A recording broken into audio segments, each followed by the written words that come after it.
We're used to seeing nutrition labels on the back of food we buy, but reading them and understanding them isn't always straightforward. If you want a better understanding of nutrition facts and nutrition labels, stay tuned.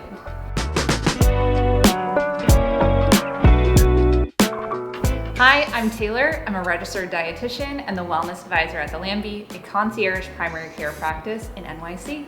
Today, I'm going to go through how to understand a nutrition fact label. First up, let's talk about the ingredient list. So ingredients are listed in descending order, meaning the ones in the beginning have the most volume in a product and the ones at the end the least.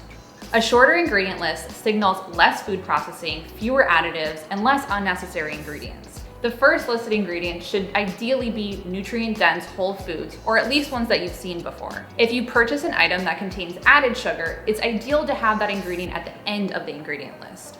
As a rule of thumb, the goal should be to recognize some, if not all, of the ingredients listed. So let's talk about unfamiliar ingredients. Ingredients with crazy names are typically gums, fillers, or emulsifiers. These are typically used for product consistency and they increase shelf stability. I recommend avoiding additives as they may negatively impact gut health. Some studies in mice have even linked gums and emulsifiers to metabolic dysfunction and inflammation. If you feel like you're learning something new and are enjoying this video, make sure to give this video a thumbs up. Let's get into nutrition facts. The serving size is the amount of the product the food company uses as a reference point to all of the nutrition facts to follow. Note, this doesn't always typically align with the amount you can choose to consume. This can be a sneaky way for the numbers on the nutrient fact label to look good for an unreasonably small amount of the product. For example, if the serving size is a 1/4 cup, but you generally eat a cup, you want to multiply all the numbers on the nutrient fact label by 4. This will give what you're actually consuming versus the label stating only a 1/4 cup. Now let's talk about calories. Calories are essentially a unit to describe how much energy is in a food. I don't often focus on the calories, but rather the overall quality of someone's diet.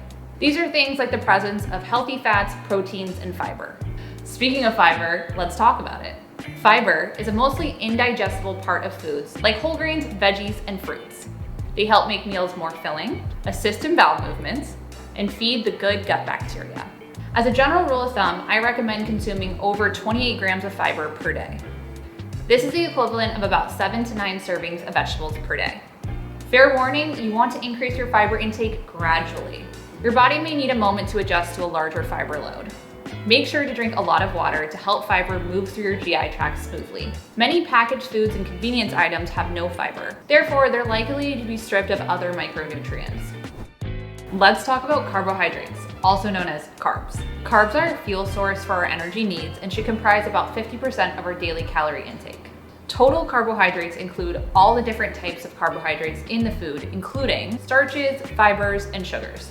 Net carbohydrates only include the carbohydrates the body can fully digest into glucose. Now let's talk about protein.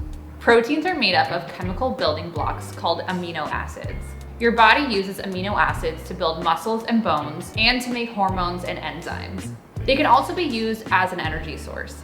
Proteins can come from both animal and plant-based sources, like chicken, fish, beef, beans, and tofu. Protein needs can vary based on many factors. Now let's get into fat, saturated fat, and trans fat. Fats are listed in total fat, along with saturated fat, trans fat, and cholesterol.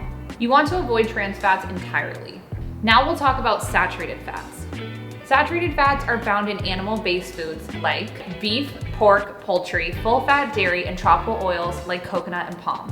These fats are typically solid at room temperature. The Dietary Guidelines of America recommend that you keep saturated fat intake under 10% of your daily calorie intake. Instead, opt for unsaturated fats like avocado, nut butter, nuts, and seeds. These have the greatest ratio of omega-3 fatty acids. Now, let's talk about sodium. This number is important for people who are trying to consume less salt in their diet. The American Heart Association recommends consuming under 2,300 milligrams of sodium per day. This is the equivalent to 1 teaspoon of table salt. Now let's talk about sugars. Sugar is a quickly absorbed energy source found in many foods, like fruits and added to many packaged items. The Dietary Guidelines of America recommend keeping added sugar intake under 25 grams or less than 6 teaspoons per day. If you're looking for added sugar on your nutrition label, look under the total carbohydrates line. My rule of thumb for clients is if sugar is within the first 4 ingredients in the ingredient list, it's a very sugar-dense product. This includes the various forms of sugar and syrups, which have over 61 different names. Natural occurring sugars, like those found in fruits, are not the same as added sugar, but are sometimes included in this category. A conscious consumer is an empowered consumer. The average American consumes 152 pounds of sugar and 146 pounds of flour, which converts into sugar every year. That's nearly a pound of sugar and flour combined every single day. In Haven's Kitchen sauces, there are no added sugars. If you'd like to learn more about them, check out our video, Commonly Asked Questions on HK Sauces. Let's talk about cholesterol. Cholesterol is a hotly debated topic in the nutrition world.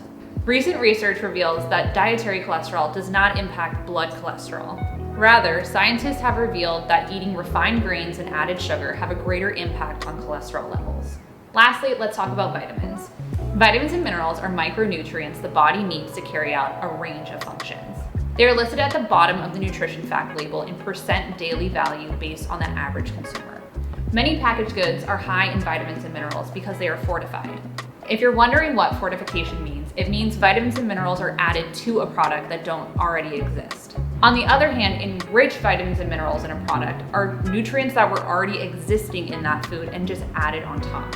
When vitamins are already present in a product, it's known as enriched. But when these vitamins and minerals are added in, it's known as fortified.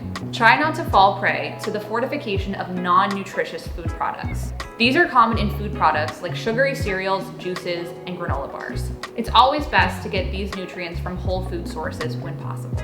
For example, if a granola bar has enriched iron in it, I would prefer you to get it from nuts and seeds, a high iron food. So you should always head straight to the source to get micronutrients like vitamin C, zinc, and iron from whole food sources. The recommended dietary allowance for vitamins and minerals vary by age, gender, and even sometimes genetics. At Haven's Kitchen, our delicious sauces make cooking easier and more delicious. They're made with all natural ingredients, so there's nothing added that will jeopardize your health. A lot of shelf-stable sauces contain added sugar, fat, and preservatives, but not these. These are vegan, gluten-free, keto, and kosher. So using the skills we just learned, let's go through a Haven's Kitchen sauce. So the first thing we want to do is check the ingredients. Haven's Kitchen sauces have amazing whole food-based ingredients that you can understand and you probably have seen before. The next thing we talked about is the calories. They're listed in big bold lettering at the top. And then throughout, you can tell, contain no added sugars, no trans fats, and all the other things listed that we want to typically avoid in a food product. If you check the nutrition fact label, you'll see in total sugar, there's 1 gram listed. That's because there's date paste and apricots in the ingredient list. These are natural sources of sugar, and that's why they're not on the added sugar line. If you're looking to find any of these sauces, use the store locator tool or shop online at havenskitchen.com. Thank you so much for watching. Comment below if you learned anything and make sure to like and subscribe to Haven's Kitchen YouTube channel. Bye everyone.